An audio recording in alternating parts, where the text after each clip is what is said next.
Of লিডারশিপের উদ্যোগে বাংলাদেশে সামাজিক দায়িত্বশীল নেতৃত্ব ও সুশাসন শীর্ষক আন্তর্জাতিক সেমিনার অনুষ্ঠিত। বাংলাদেশে সামাজিক দায়িত্বশীল নেতৃত্ব এবং সুশাসন শীর্ষক একটি আন্তর্জাতিক সেমিনার অনুষ্ঠিত হয়েছে। রোববার সকালে রাজধানীর সিরডাপ মিলনায়তনে যুক্তরাষ্ট্র ভিত্তিক সংগঠন স্কুল অফ লিডারশিপ বাংলাদেশ শাখার উদ্যোগে এই সেমিনারের আয়োজন করা হয়। দেশের বিভিন্ন দলের শীর্ষ রাজনৈতিক নেতৃবৃন্দ, শিক্ষক, গবেষক, আইনজীবী, চিকিৎসক, উন্নয়ন কর্মকর্তা ও সাংবাদিক নেতৃবৃন্দ সেমিনারে অংশগ্রহণ করেন। স্কুল অফ লিডারশিপ বাংলাদেশ শাখার সভাপতি অধ্যাপক ডক্টর এম শরীফুল করিমের সভাপতিত্বে সেমিনারে প্রধান অতিথি ছিলেন বিএনপির স্থায়ী কমিটির সদস্য ডক্টর মঈন খান। সেমিনারে মূল প্রবন্ধ উপস্থাপন করেন লন্ডনের নর্থাম্বরিয়া বিশ্ববিদ্যালয়ের অধ্যাপক আলিয়ার হোসেন। সেমিনারে স্বাগত বক্তব্য রাখেন স্কুল অফ লিডারশিপের প্রতিষ্ঠাতা chairman advocate doctor Golam Rabbani. তিনি বলেন, আমাদের রাজনৈতিক সংস্কার চাইতে হবে। অনেকে ভাবে রাজনৈতিক সংস্কার চাইলে বড় বড় রাজনৈতিক দল মন খারাপ করতে পারে। এমনটা হওয়া উচিত না।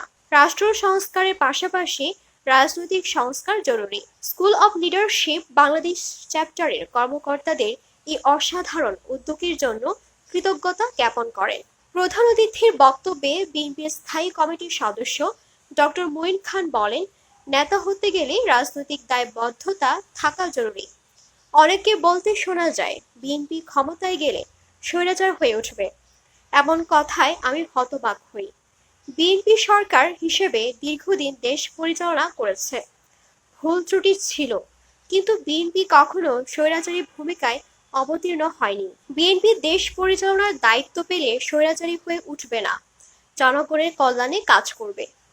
বিএনপি ১৫ বছর দেশ পরিচালনাকালে বিরোধী দল মত দমনে কোনো গায়েবী মামলা দেয়নি, আইন শৃঙ্খলা রক্ষাকারী বাহিনীকে ব্যবহার করেনি। বিএনপি স্বৈরাচার হয়ে উঠবে বলে এমন মিথ্যা নেগেটিভ দাঁড় করাবেন না। বিএনপি মহাসচিবের বিরুদ্ধে গত ১৫ বছরে ১০৫টি মিথ্যা মামলা দিয়েছে। বিএনপি ক্ষমতাকালে হাসিনা এবং আওয়ামী লীগের সাধারণ সম্পাদকের নামে একটি মামলা দিয়েছে, এমন ঘটনা ঘটেনি। বিএনপি ও আওয়ামী লীগ মুদ্রার এপিঠ ওপিঠ, এটাও মানতে নারাজ ডক্টর মঈন খান। তিনি বলেন, আওয়ামী লীগ ফেসিবাদী দল, বিএনপি ফেসিবাদী দল নয়। জাহাঙ্গীরনগর বিশ্ববিদ্যালয়ের উপাচার্য অধ্যাপক ডক্টর কামরুল আহসান বলেন, ছাত্র জনতা বারবার প্রাণ দিয়ে দেশকে সঠিক পথে এনেছে, কিন্তু আমরা অভিভাবকরা বারবার ব্যর্থ হয়েছি। ১৯৭১, ১৯৯০, ২০২৪ সবকটা আন্দোলনে ছাত্র জনতা জীবন দিয়েছে, কিন্তু বিপ্লব পরবর্তী সময়ে আমরা চেতনা ধরে রাখতে ব্যর্থ হয়েছি। আমরা ব্যর্থ হচ্ছি বলেই ৭১-এর পর ৯০ হয়েছে, সর্বশেষ ২৪ তৈরি হয়েছে। বর্তমান পরিস্থিতি নিয়ে আমি হতাশ। ছাত্ররা কত রক্ত দিবে?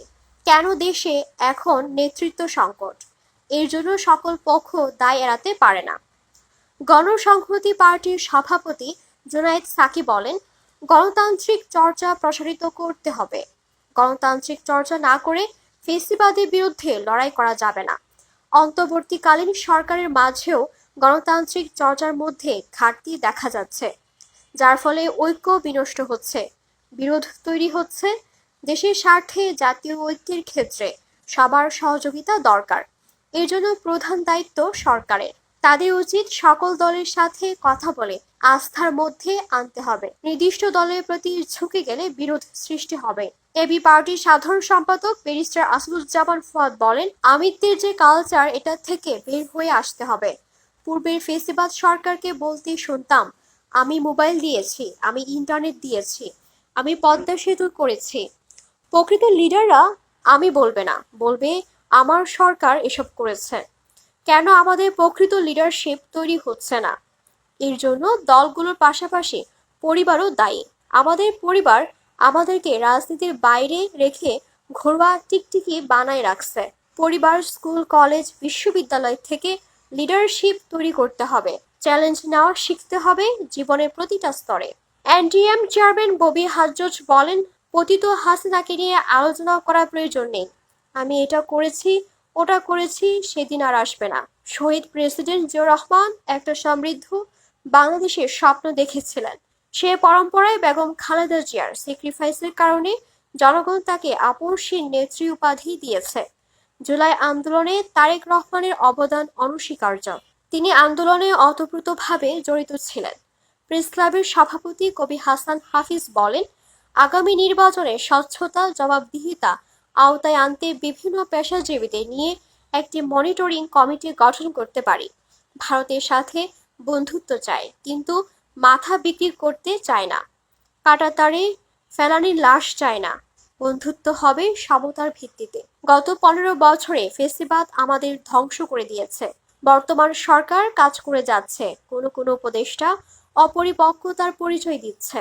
এই ছোট্ট উপদেষ্টা পরিষদ নিয়ে দেশ সঠিক চলবে না। আশা করি সুষ্ঠু নির্বাচন দিয়ে ডক্টর ইউনূস যেন সুন্দরভাবে বিদায় নিতে পারে।